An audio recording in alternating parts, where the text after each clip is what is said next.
রাধে রাধে বন্ধুরা, আপনাদের সকলকে নতুন আরেকটি ভিডিওতে আরও একবার অনেক স্বাগত। বন্ধুরা, চলছে শ্রাবণ মাস, আর এই শ্রাবণ মাস দেবাদিদেব মহাদেবের অত্যন্ত প্রিয় মাস। এই শ্রাবণ মাসে ভুলেও খাবেন না এই কটি খাবার, না হলে জীবনে আসবে চরম দারিদ্রতা, রোগ জ্বালা যন্ত্রণায় ভুগবেন সারা বছর। বাবা মহাদেবের ভক্তগণ সারা বছর অধীর আগ্রহে অপেক্ষা করে থাকে এই শ্রাবণ মাসের জন্য। শ্রাবণ মাসে প্রত্যেকটি দিনই অত্যন্ত মাহাত্ম্যপূর্ণ। এই শ্রাবণ মাসে বাবা মহাদেবের মন্দিরে ভক্তের প্রচুর ভিড় জমে, কারণ ভক্তরা বিশ্বাস করে এই শ্রাবণ মাসে ভক্তি ও নিষ্ঠা সহকারে বাবাকে ডাকলে বাবা মহাদেব তার ভক্তের সকল মনোবাসনা পূর্ণ করবেন। হিন্দু সনাতন ধর্মের মানুষের কাছে এই শ্রাবণ মাসের অত্যন্ত মাহাত্ম্য রয়েছে। তাই বন্ধুরা, খাদ্য খাবারের এই বিধি নিষেধগুলো আমাদের সকলের মেনে চলা উচিত। কারণ বন্ধুরা, বাবা মহাদেব যদি রুষ্ট হন তাহলে আমাদের সংসারে নেমে আসবে চরম দুর্ভাগ্য, বিপর্যয় ও গৃহযুদ্ধ। বন্ধুরা, এবছর শ্রাবণ মাস শুরু হচ্ছে 17ই জুলাই থেকে এবং শ্রাবণ মাস থাকবে 17ই আগস্ট পর্যন্ত। বন্ধুরা, এবছর শ্রাবণ মাসে মোট 4টি সোমবার পড়েছে। দেবাদিদেব মহাদেবের ভক্তগণ এই শ্রাবণ মাস অত্যন্ত ভক্তি ও নিষ্ঠা সহকারে পালন করে থাকেন। অন্তত শ্রাবণ মাসের এই 4টি সোমবার বন্ধুরা আপনারা ভক্তি ও নিষ্ঠা সহকারে বাবা মহাদেবের পূজা আরাধনা করুন। তার সাথে সাথে শ্রাবণ মাসের এই খাদ্য খাবারের বিধিনিষেধগুলোও মানার চেষ্টা করুন। তার ফলে বাবা মহাদেবের আশীর্বাদে আপনার জীবনের সমস্ত বাধা বিপত্তি দূর হবে। তার সাথে সাথে আর্থিক কষ্ট, বাস্তু দোষ, রোগ জ্বালা যন্ত্রণা থেকে আপনারা খুব সহজেই মুক্তি পাবেন এবং বাবার আশীর্বাদে আপনার জীবন সুখ শান্তি সমৃদ্ধিতে ভরে উঠবে। বন্ধুরা, পুরো শ্রাবণ মাসটাই যদি আপনারা নিরামিষ আহার গ্রহণ করতে পারেন তো খুবই ভালো। আর পুরো শ্রাবণ মাস জুড়ে বাবা মহাদেবের পূজা আরাধনা করলে তা তো খুবই ভালো। আর তা যদি সম্ভব না হয় অন্তত 4টি সোমবার বাবার নামে উৎসর্গ করে উপবাস রেখে পুজো করার চেষ্টা করুন। আর তাও যদি সম্ভব না হয় বন্ধুরা, অন্তত শ্রাবণ মাসের একটি সোমবার ভক্তি ও নিষ্ঠা সহকারে উপবাস রেখে বাবা মহাদেবের পূজা আরাধনা করুন। এতে বাবা মহাদেব অত্যন্ত প্রসন্ন হবেন। আর বাবা মহাদেব প্রসন্ন হলে বাবার আশীর্বাদে আমাদের সংসারেরও মঙ্গল হবে। বন্ধুরা, ভিডিওটি সম্পূর্ণ দেখার অনুরোধ রইল, কারণ সম্পূর্ণ ভিডিও না দেখলে আপনারা সঠিক তথ্য পাবেন না এবং সঠিক তথ্য না পেলে আপনারা সঠিক নিয়মে এই শ্রাবণ মাস পালন করতেও পারবেন না। তো চলুন বন্ধুরা, আসা যাক মূল পর্বে। বন্ধুরা, শ্রাবণ মাস দেবাদিদেব মহাদেবের অত্যন্ত প্রিয় একটি মাস। প্রত্যেকটি শিব মন্দির তো বটেই, তার সাথে সাথে প্রত্যেকটি শিব ভক্তের বাড়িতেও এই শ্রাবণ মাসে বাবা মহাদেবের বিশেষ পূজা আরাধনা করা হয়ে থাকে। সাধারণত বন্ধুরা, পঞ্চামৃত দিয়ে বা কাঁচা দুধ দিয়ে গঙ্গা জল দিয়ে বাবাকে অভিষেক করিয়ে বাবার পূজা আরাধনা করা হয়ে থাকে। বন্ধুরা, শ্রাবণ মাস এতটাই পবিত্র মাস আর এতটাই দেবাদিদেব মহাদেবের প্রিয় একটি মাস, যদি পঞ্চামৃত বা কাঁচা দুধ দিয়েও বাবাকে অভিষেক করানো না হয়, শুধুমাত্র গঙ্গা জল বা পরিষ্কার শুদ্ধ জল দিয়ে বাবাকে অভিষেক করানো হয় আর একটিমাত্র বেলপত্র যদি বাবাকে নিবেদন করা হয়, বাবা তাতেই অত্যন্ত প্রসন্ন হবেন। কারণ বন্ধুরা, বাবা মহাদেবের পুজোতে খুব বেশি জোগাড় লাগে না। বাবা মহাদেব অল্পতেই সন্তুষ্ট হন, তাই বাবা মহাদেবের আরেক নাম আশুতোষ। কিন্তু বন্ধুরা, শ্রাবণ মাস কেনই এত গুরুত্বপূর্ণ অনেক ভক্তগণই জানেন না।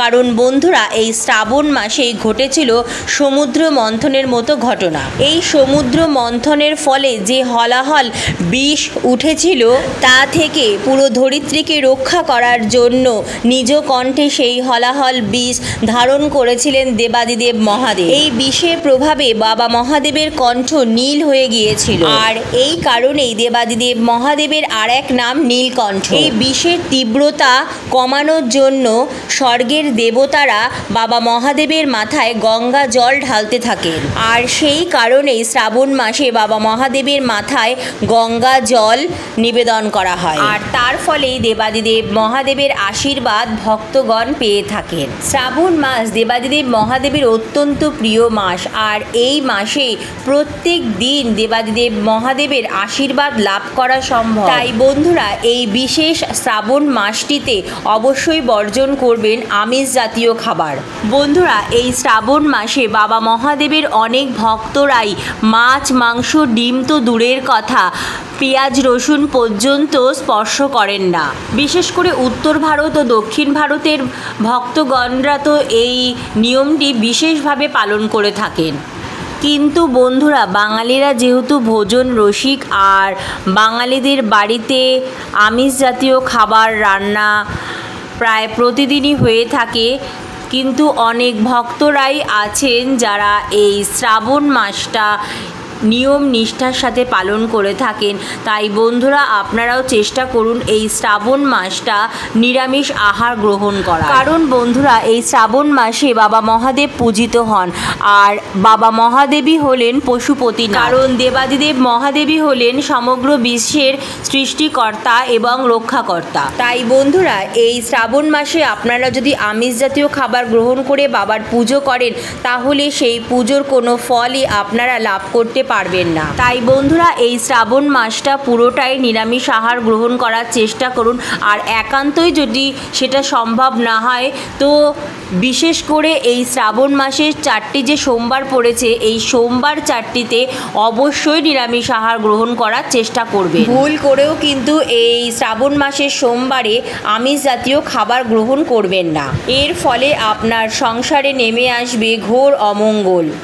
বন্ধুরা বৈজ্ঞানিক কারণ অনুসারে এই যে শ্রাবণ মাস, এই যে সময়কালটা, এই সময়কালে আপনি যদি আমিষ জাতীয় খাবার গ্রহণ করেন, তো আপনার হজমেরও সমস্যা হতে পারে, আর তার ফলে নানা রকম পেটের সমস্যা এই সময় আপনার হতে পারে। এর ফলে আপনাকে থেকেই ডাক্তারের কাছে যেতে হবে, এবং ডাক্তারের কাছে গেলেই অকারণেই আপনার অনেক অর্থের সর্বনাশ হয়ে যাবে।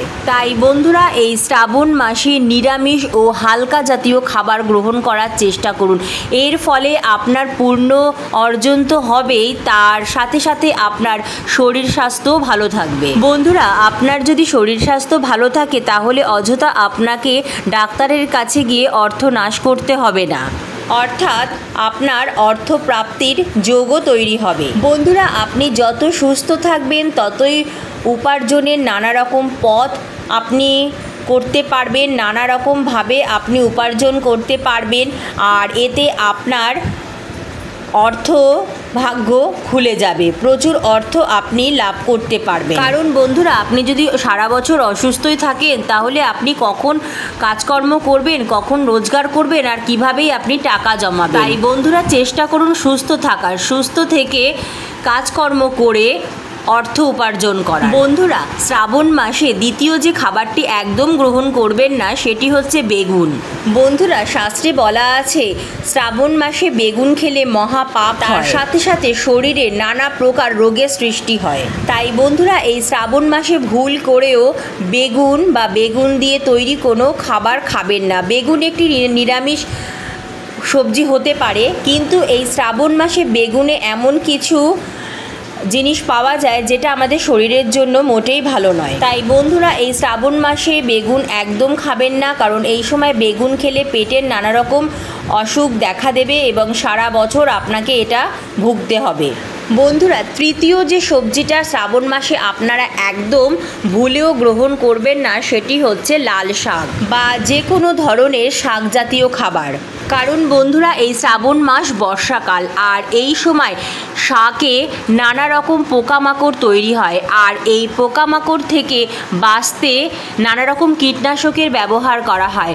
আর এই কীটনাশক বা নানা রকম পোকামাকড় কিন্তু আমাদের শরীরের জন্য একদমই ভালো নয়। এই সমস্ত কীটনাশক থেকে আমাদের হজমের নানা রকম সমস্যা হতে পারে। তাই বন্ধুরা এই শ্রাবণ মাসে ভুলেও কোনো রকম শাক খাবেন না, তাতে পেটের সমস্যা বা হজমের সমস্যা হতে পারে। তাই বন্ধুরা সুস্থ নিরোগ থাকতে এই শ্রাবণ মাসে আমিষ জাতীয় খাবার, তার সাথে সাথে বেগুন, লাল শাক বা যে কোনো ধরনের শাক বর্জন করুন।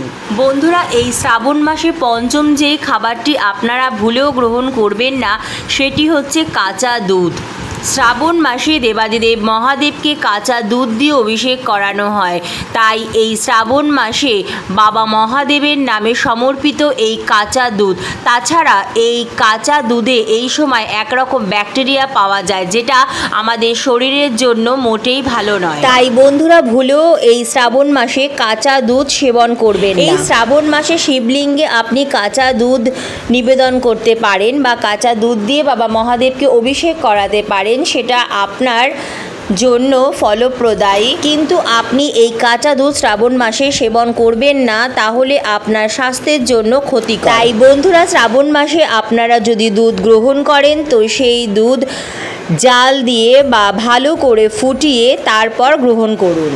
কিন্তু বন্ধুরা শ্রাবণ মাসে কাঁচা দুধ মোটেই সেবন করবেন না, এতে পেটের নানা রকম রোগ হতে পারে। তার সাথে সাথে এই শ্রাবণ মাসে বেশি তেল মশলাযুক্ত খাবার বা বেশি আঁচে পাকানো খাবার বা বাইরের খাবার একদম গ্রহণ করবেন না। এই শ্রাবণ মাসে সাত্ত্বিক খাবার, কম তেল মশলাযুক্ত খাবার, হালকা খাবার, নিরামিষ খাবার গ্রহণ করবেন এবং তার সাথে বর্জন করবেন পোড়া জাতীয় খাবার। বন্ধুরা শ্রাবণ মাসে প্রতিদিন ভোরবেলা ঘুম থেকে ওঠার চেষ্টা করুন এবং শ্রাবণ মাসে প্রতিটি সোমবারের ব্রতের আগের দিন অবশ্যই সংযম পালন করবেন বা নিরামিষ আহার গ্রহণ করবেন এবং ব্রতের দিন নির্জলা উপোস থাকবেন পুজো পর্যন্ত এবং বাবা মহাদেবের এই দিন ভালোভাবে পঞ্চামৃত দিয়ে বা কাঁচা দুধ দিয়ে গঙ্গা জল দিয়ে অভিষেক করিয়ে ভক্তি ও নিষ্ঠা সহকারে বাবার পূজা আরাধনা করুন। বাবাকে সাদা চন্দন বা কেশর চন্দনের তিলক পরান, বাবার প্রিয় বেলপত্র চন্দন সহযোগে বাবাকে নিবেদন করুন। এছাড়া বাবার প্রিয় আকন্দ ফুল, নীলকণ্ঠ ফুল, ধূত্র ফুল, কলকে ফুল, সাদা ফুল চন্দন সহযোগে বাবাকে নিবেদন করুন। ধূত্র ফল চন্দন সহযোগে নিবেদন করুন। বাবার প্রিয় সিদ্ধি বাবাকে নিবেদন করুন এবং চেষ্টা করবেন একটি পদ্ম ফুলও বাবাকে নিবেদন করার। আর তার সাথে সাথে অবশ্যই বাবাকে আকন্দ ফুলের বা নীলকণ্ঠ ফুলের মালা চন্দন সহযোগে পরিয়ে সুন্দর করে সাজিয়ে নেবেন। বাবাকে গোটা ফল নিবেদন করবেন, বিজোড় সংখ্যক গোটা ফল বাবাকে নিবেদন করবেন এবং বাবার প্রিয় দুধের সন্দেশ বা দুধের মিষ্টি বা সাদা বাতাসা ভোগ নিবেদন করবেন। এরপর বাবার মাথায় জল ঢালবেন, মহামৃত্যুঞ্জয় মন্ত্র জাপ করে। অবশ্যই এই শ্রাবণ মাসে বাবার মাথায় জল ঢালার পর বাবাকে দক্ষিণা নিবেদন করবেন 1 টাকা বা 16 আনা। তার সাথে সাথে এই সময় বাবাকে দানা শস্য নিবেদন করার অত্যন্ত মাহাত্ম্য রয়েছে। মনস্কামনা পূরণের জন্য আপনারা প্রত্যেকটি সোমবার এক একটি করে দানাশস্য বাবাকে নিবেদন করতে পারেন। তার সাথে সাথে অবশ্যই বাবার মাথায় জল ঢালার পর বাবাকে গোটা আতপ চাল নিবেদন করবেন এবং তারপর বাবার চরণে পুষ্পাঞ্জলি দিয়ে প্রণাম করে বাবার আরতি করে নেবেন। অবশ্যই বাবার আরতিতে ধুনোর ব্যবহার করবেন, বাবার ধুনো অত্যন্ত প্রিয়। বন্ধুরা এইভাবে খুবই সহজ সরল ঘরোয়া পদ্ধতিতে আপনারা বাবা মহাদেবের এই শ্রাবণ মাসে সোমবারের ব্রত বাড়িতেই পালন করতে পারেন। এছাড়াও আপনারা সমস্ত উপকরণ জোগাড় করে মন্দিরে গিয়েও বাবার পুজো করতে পারেন। শ্রাবণ মাসে সোমবারের পূজাবিধির ভিডিও আমি অলরেডি আপনাদের সাথে শেয়ার করেছি। আপনারা যারা যারা এখনও সেই ভিডিওগুলো দেখে উঠতে পারেননি, প্লিজ আমার চ্যানেলে গিয়ে ভিডিও লিস্টে গিয়ে ভিডিওগুলো চেক করে নিতে পারেন। বন্ধুরা এবছর শ্রাবণ মাসে 4টি সোমবার পড়েছে। প্রথম সোমবার পড়েছে 6ই শ্রাবণ, দ্বিতীয় শ্রাবণ 13ই শ্রাবণ, তৃতীয় শ্রাবণ পড়েছে 20শে শ্রাবণ এবং চতুর্থ শ্রাবণ সোমবার পড়েছে 27শে শ্রাবণ। বন্ধুরা এই শ্রাবণ মাসে 4টি সোমবারই আপনারা ভক্তি নিষ্ঠা সহকারে বাবার পূজা আরাধনা করার চেষ্টা করুন। বাবার আশীর্বাদে দেখবেন আপনাদের জীবন সুখ শান্তিতে ভরে উঠবে। রাধে রাধে।